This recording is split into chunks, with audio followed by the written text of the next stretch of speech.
얼마나 유엔에서 큰 법적인 제도적인 노력이 했나 하는 것을 알 수 있습니다. 저는 이런 것이 사회복지를 하는 학생들이 최소한도 석사 내지는 박사학위 논문을 나와야 된다. 저는 그런 생각이 들어요. 벌써 외국에서는 유엔 장애권 협약을 기초로 한 박사학위 논문이 나오기 시작했습니다. 그러니까 좀 피상적인 늘 잘하는 분야를 좀 넘어서 이런 것을 연구 분야로 발전시켰으면 좋겠습니다.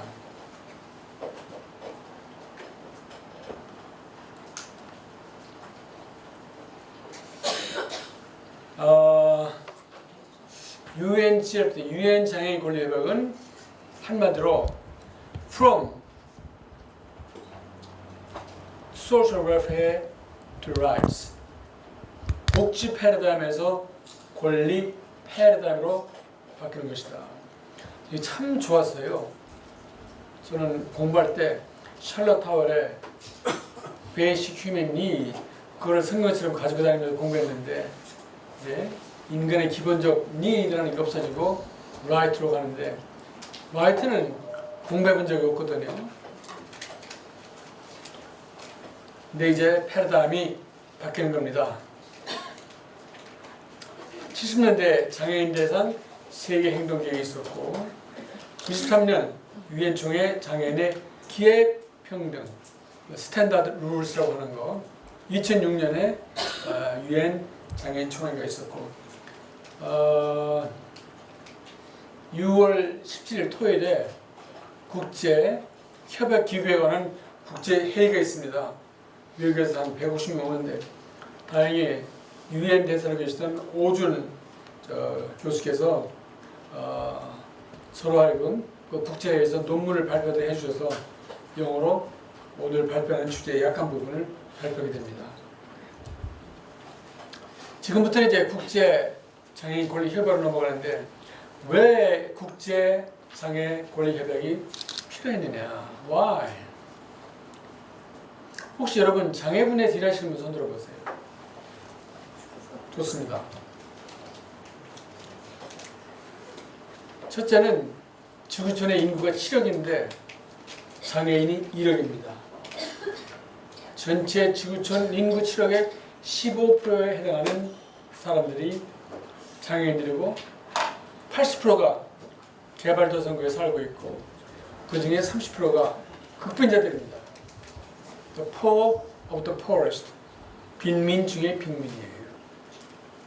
이런 문제를 유엔이 세계적인 차원에서 접근하지 않고 각 개별 국가에 맡겨뒀더니 문제가 너무 심하다. 그래서 이거를 협약을 만들었는데, 이 협약을 만들어 협상하는데 한 4년이 걸렸고, 저는 2번 유엔에 가서 협상에 참여를 했습니다. 아까 이웃사랑에서 오신 분이 계시던데 어디 계시죠? 이웃사랑에? 이웃사랑에 가셨나? 이웃사랑에. 이거 다 아시는 자료예요. 지구촌에서 10억이 하루에 1불 이하로 살고 있고, 28억이 2불로 생존권 유지한다. 1불 가지고 먹고 입고 살아야 되고 병원에 가야 되고, 2차 대전 후에 2조 3천억 달러를 썼습니다. 구체력에 2조 트릴리언 2조 3천억. MDGs 들어보신 분 있어요? MDGs. 사실 사회복지사들도 밀레니엄 디벨롭먼트 골 이런 것에 대해서 아셔야 되는데 너무 몰라요. 장애인의 기본권 보장을 위한 기존 유엔의 조약 기구의 한계를 인식해가지고 나온 것이 뭐냐? 장애인 권리 협약이다. 이게 유엔 장애인 권리 협약입니다.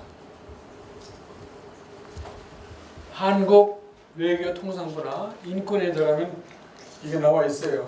보시면 저는 이걸 이렇게 줄을 쳐가면서 성경처럼 공부하는데 이걸 아무것도 안 해요. 제 컴퓨터는 각 조항에 관한 이 법률 해석이 얼마나 많이 있는지 몰라요. 그리고 제가 장애인 복지관에서 얘기하면 여러분들 이걸 필히 성경처럼 읽고 성경 공부하듯이 공부해야 된다는 그런 얘기를 해요. 안 하거든요. 장애 권리 협약을 한 번도 본 적도 없는 사람이 이해가 말도 안 되는 거죠. 이런 것도 빨리 사회복지 교육과정에서 선택해가지고 이런 게 나왔다 알아라 한 번씩 읽어보자 하나 이런 게 좀 있으면 좋겠어요. 여기에는 8가지 원칙이 있습니다. 첫 번째, 천부적인 인간의 존엄성, 비차별, 완전하고 효과적인 사회 참여 및 통합, 기회균등 다 나오는데 여러분에게 2가지만 여쭙고 싶어요. 영어로 integration 아시죠?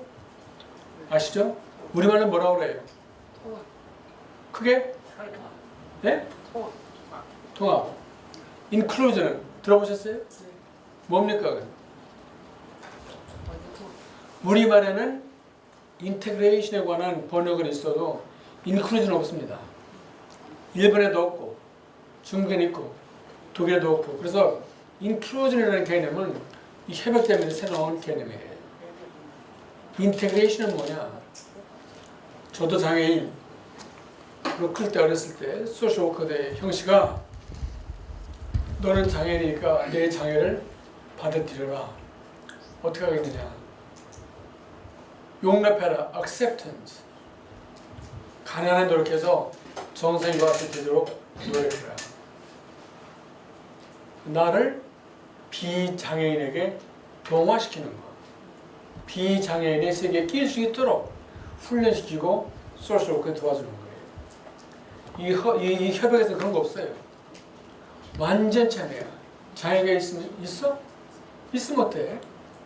똑같이 동등하게 참여해라. 저는 늘 얘기합니다. 나는 장애인이 아니라고. 무슨 소리예요? 나는 impairment, 약간의 몸에 손상이 있을 뿐이지 장애인은 아니에요. 어느 비장애인 못지않게 저는 멋지게 살았습니다. 재미있게 살았습니다. 정정당당하게 살았습니다. 대학 교수도 했습니다. 외국에서 교수 생활도 했습니다. 유엔에도 갔습니다. 그만하면 되죠. 제가 그렇게 재밌게 사는 인생에다가 장애인을 붙일 필요 없잖아요. 하루 좀 불편한 것 뿐이지 절대로 장애인이 아니거든요.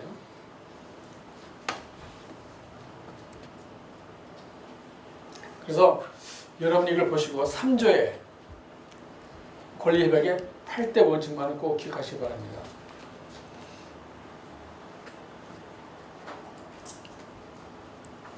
총 50조가 되어 있는데 사회권과 자유권 이 반씩 이렇게 포함된 그런 게 되겠습니다. 그래서 복지 패러다임에서 복지 또는 시에서 인권 패러다임으로 유명한 것 이게 바로 협약이다 하는 것은 기억하시면 되겠어요. 50조 많이 나와 있죠. 많이 나와 있는데 다 설명할 수 없고 학대로부터의 자유 이때가 2014년에 한국 보고서가 저희 위원회의 심의를 받았는데 그때 전라도 어디에서 염전에서 장애인 염전 사고가 있었죠. 그 얘기에 따가지고 우리나라 망신 많이 나겠습니다. 장애인 착취해야 되는 거거든요. 우리나라는 옛날에 착취라는 얘기 못 썼어요. 이북에서 늘 선전할 때마다 착취라는 얘기 쓰는데 한국에서 쓰면 그건 공산당 용어예요. exploitation. 우리 착취 많이 당하잖아요. 세븐업에서 일하는 청년들, 시위에서 일하는 청년들, 노동자들 읽는다 못 봤잖아요. 뭡니까? 착취 아니에요? 제가 이런 강의를 했더니 장애인 고용 노동자, 장애인들 사회적 기업에서 일하시는 책임자가 그러시더라고요. 교수님 강의 들으면서 생각했다고. 정말 사회적 기업에서 일하는 장애인들 급여 받아가지고 인간다운 생활을 하느냐.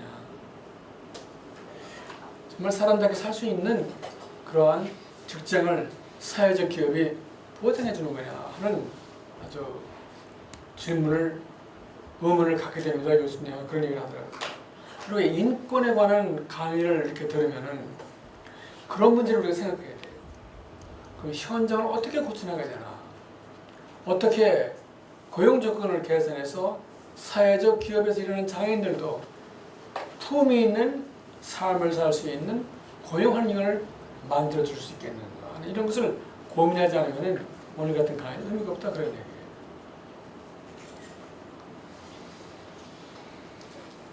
저는 여기에서 특별히 26조, 24조 건강권, 27조 고용권, 28조 적절한 생활 수준, 국제협력 다 못합니다. 아까 앞부분에 19조 탈시설에 관한 거죠. 여기 나오는 제일 밑에 Living Independently 탈시설에 관한 것이 나오고, 저는 그래서 코이크에 조언을 했어요.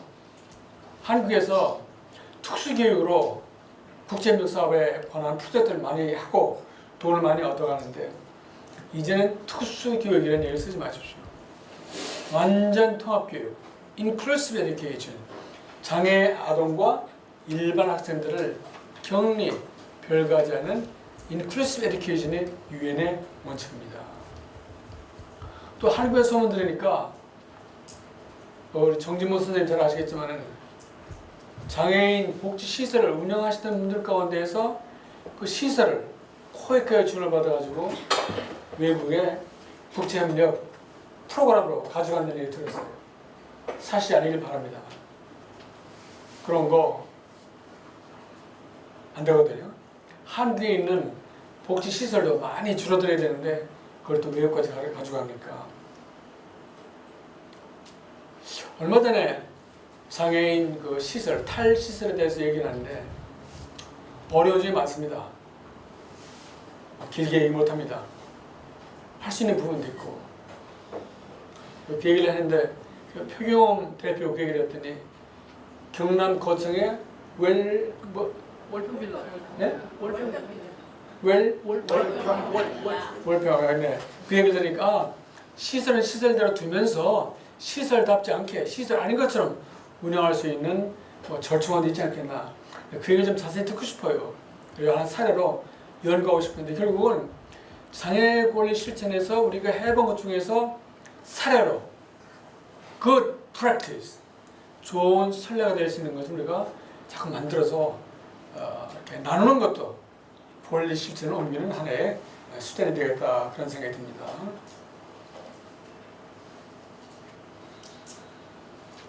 국제협력에 대해서는 코엑까지 길게 강의했는데 이 주제마다 상당히 아주 심한 법 규정이기 때문에 할 얘기가 많습니다만 다 못합니다.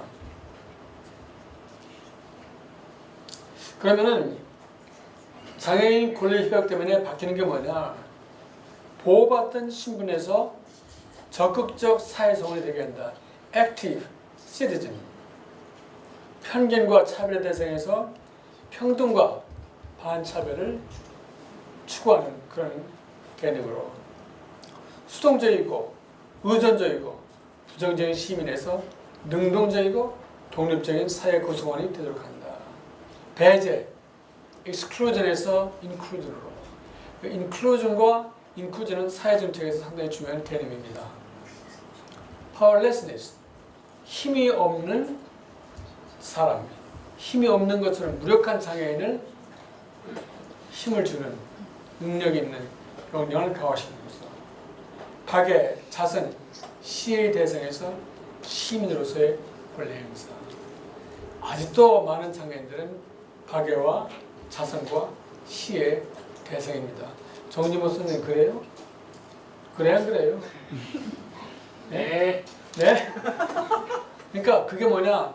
장애인 권리 협약 8조에 나오는 의식을 변화시켜야 돼요. 그 의식을 변화시키는 교육의 일환으로 저는 대법원 판사들 앞에 섰습니다. 그분들이 득시키를 원하더라고요. 그래서 대법원들의 생각이 바뀌어야 돼요. 국회의원들의 생각이 바뀌어야 돼요.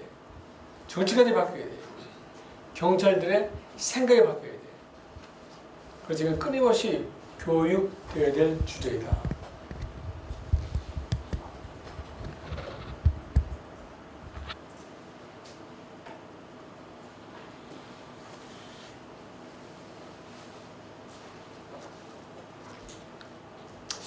권리 중심의 요소가 뭐냐 그러면 인간의 기본적 욕구 충족시키는 거 우리가 알죠.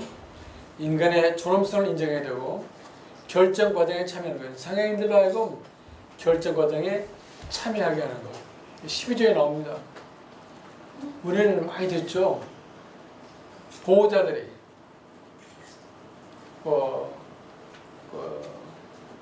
성년 후견들이 있습니다만 대리 결정을 해서 항상 정신병원에 가야 되고 재산도 양도해야 되고 장애인 당사자가 결정하는 게 별로 없다 하는 그것 때문에 법적 권리를 여기 12조에서 얘기하고 있습니다. 그러니까 대리 결정을 하지 말고 자발적인 결정을 할 수 있는 지원 결정을 해라. Supported decision making. 아주 어려운 개념입니다만 중요합니다. 시민사회 역할의 강화. 이 얘기는 뭐냐면은 장애인 권리 협약, 인권에 대해서 얘기하더라도 사회복지사들만 우리만 얘기할 게 아니라 저는 일반 시민들이 지금 RP에 책에 나옵니다만 일반 시민들이 함께 장애인 권리 협약에 대해서 생각을 해줘야 되고 일반 시민들이 함께 사회복지사들이 관심 가지고 있는 인권의 문제에 대해서 관심을 가지고 참여해줘야 된다. 그러니까 인권을 생각하는 사회로 우리 사회가 바뀌지 않으면 큰 변화가 없다. 장애인 복지 전문가들만 장애인들만 인권 얘기해봐야 사람 생각을 옛날에 데모하듯이 장애인들이 이번에 뭐 권리 얘기하는 모양인데 나름의 비즈니스 나는 모르는 거예요. 알아서 하라고 그래요. 이게 시민들이 다 향유하는 그러한 인권 문화가 나와야 된다. 인권 문화가.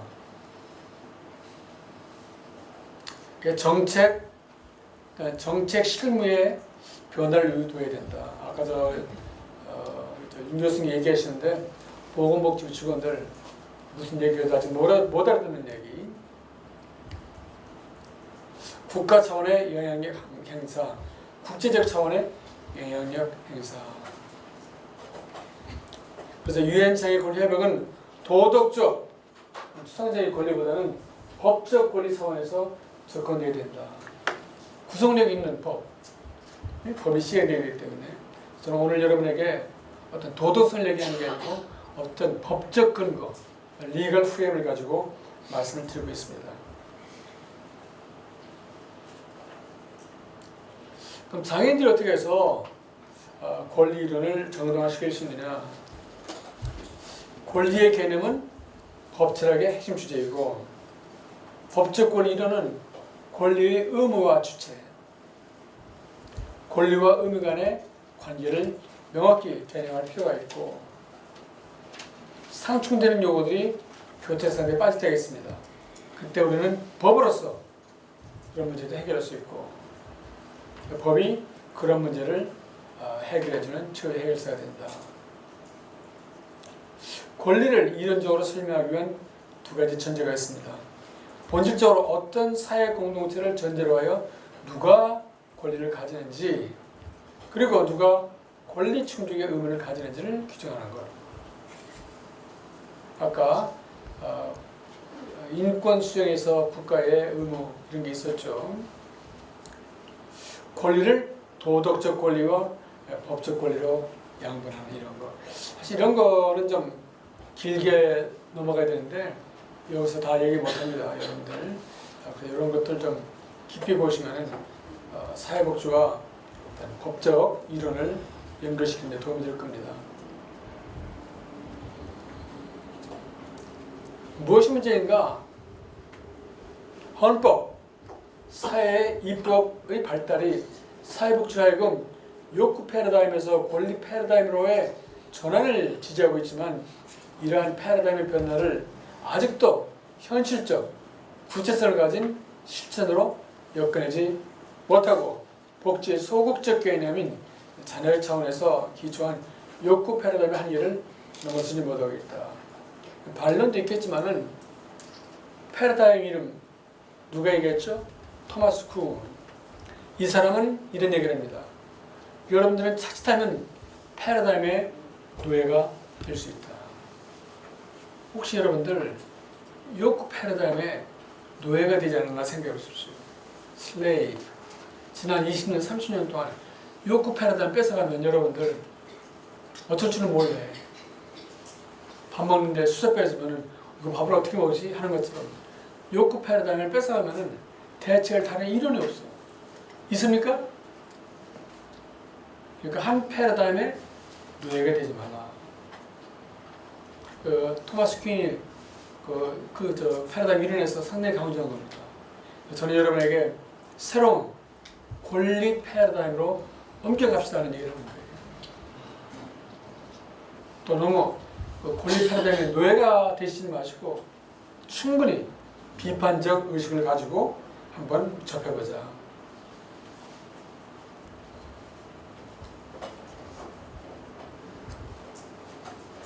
일단 인권을 얘기할 때 법조계, 변호사 등 외교관이라든지 언론인을 포함한 인권 NGO의 특권에 속하는 소수만의 전유물이 아니다.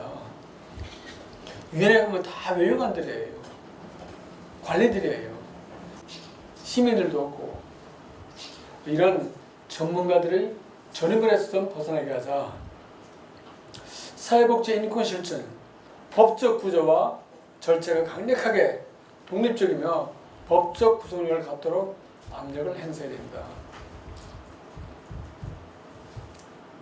적극적이고 참여적인 사회를 만들고 든든한 기반의 공공 서비스 개발, 독립성과 의존성 간의 균형을 잘 이루는 사회 건설에 기여하고 사회복지 실천의 핵심은 인권인데 사회복지 실천은 이미 인권의 원칙을 기반으로 하고 있습니다. 인권은 우리 현재 업무 실천 방식을 다른 방식으로 사고하도록 하는 것을 요구하고 있다. 저는 이렇게 읽어나가지만 사실 여러분들과 고민하고 생각해야 될 겁니다. 어떻게 여하의 인권이 우리의 현재 업무 실천 방식을 다른 방식으로 고쳐나가도록 요구하고 있는가? 서비스 이용자의 권리에 대한 기본 인식, 인권 감수성이 있어야 됩니다. 인권적 판단할 수 있어야 되고 인권의식의 동기와 인권 옹호 행동의 실천이지. 인권 감수성에 대해서 한 가지 제가 늘 들기 좋아하는 예를 들겠습니다. 한 아이가 저에게 왔어요. 선생님, 우리 엄마에게 얘기해 주세요. 뭐를? 우리 집 손님이 오시면 매일 뒷방에 숨어 있으라고 해요. 나도 함께 나가서 케이크도 자르고 커피도 먹고 싶은데 자꾸 뒷방에 숨어 있으라고 해요. 못하게 해주세요. 비슷한 얘기 들어보신 분 있어요? 선생님, 왜? 나 이 파마머리 싫어요. 엄마는 매일 나 파마만 시키는데 나도 좀 머리 좀 감고 빗으로 깃고 핀도 꽂고 그러고 싶어요. 파마머리 좀 안 하게 해주세요. 선생님, 왜? 우리 엄마는 나한테 매일 이 진스만 입혀요. 그만 입고 나도 주름치마저 입고 싶어요. 얘기 좀 해주세요. 제가 소설에 쓴 얘기입니까? 제가 직접 경험한 얘기입니다. 제가 뭘 얘기할까요? 인권 침해가 타인에 의해서 남에 의해서 벌어지는 게 아니고 가장 가까운 데서 일어날 수 있다 그런 얘기고, 장애인 인권 침해에 감수성이 없으면 여러분들 그런 얘기 들어도 무슨 얘기야? 늘 하는 얘기인데 그런 문제 나 너무 잘 알아 넘어갈 수 있지만 그런 얘기 들을 때 이렇게 멈춰서 그렇구나, 내가 이 아이의 결정권 생각할 권리를 무시한 침해로구나, 인권 침해로구나, 충격을 받아야 되죠. 저는 여러분들이 이런 얘기를 들으시면서 나의 인권 감수성 또한 어땠는가, 정말 장애인들이 늘 찾아오는데 그분들의 삶이 정말 품위 있는 삶을 살고 있는가 하면서 고민해 보았는가. 서비스 이용자의 어떤 행동이 인권의 관점에서 옳고 그른지를 판단하는 노력, 이런 거, 인권적 판단. 어떤 때는 이용자들이 너무 많이 요구하면은 레이블이 붙죠. 말썽꾸러기라고, 트러블메이커라고. 그래야 되는지, 끝까지 들어줘야 되는지. 우리 사회복지에서 리스닝 늘 배우지만 실천이 잘 안 되는 것 중에 하나가 경청입니다. 전문가들은 늘 말만 해요. 이거 해라 저거 해라 내가 다 알아. I know everything. 그리고 내 얘기만 들으라고 합니다. 인권의식의 동기와 다른 여러 가지 가치, 규제도 있고 뭐 여러 가지 있는데 그런 것보다는 서비스 이용자의 인권을 먼저 생각하는 우선순위로 정하는 그런 동기가 있어야 됩니다. 실천의지, 서비스 이용자의 인권 옹호 행동을 끝까지 밀고 나갈 수 있는 실천의지, 밀고 나가려고 하는 실행의지. 여기에는 소셜 워커로서 여러분 개인의 동기부여와 비전이 필요하다. 헌신이 필요하다. 저는 좀 더 나가서 장애인 복지관의 복지관, 아동 복지관, 아동 복지관의 조직 문화가 바뀌어야 됩니다. 보건복지부가 아직 장애인 권리 폐해라면 못 갔습니다. 거기는 특별히 제가 여러분에게 사랑하고 싶은 조직 문화가 없어요. 보건복지가 뭐 하는 겁니까? 그냥 하야 비로크래시, 관료 집도론을 생각하지 자기들이 가지고 가야 할 비전이나 사명, 가치관 또는 이런 변하는 국제적 분위기 이런 것에 잘 몰라요. 좋은 예가 많습니다만 제가 얘기 안 합니다. 한국이 인천 전략 들어보셨어요? 인천 전략 들어보셨어요? 아무것도 몰라. 갖다 놓기만 했지 뭔지도 몰라요.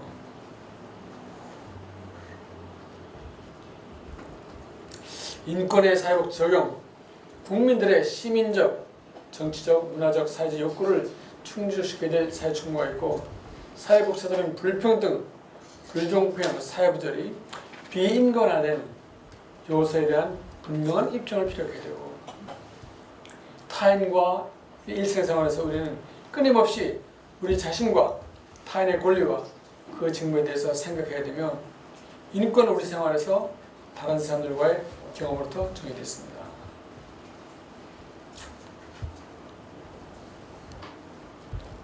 이 자료가 여러분에게 나갈 겁니다. 좀 참고를 하시고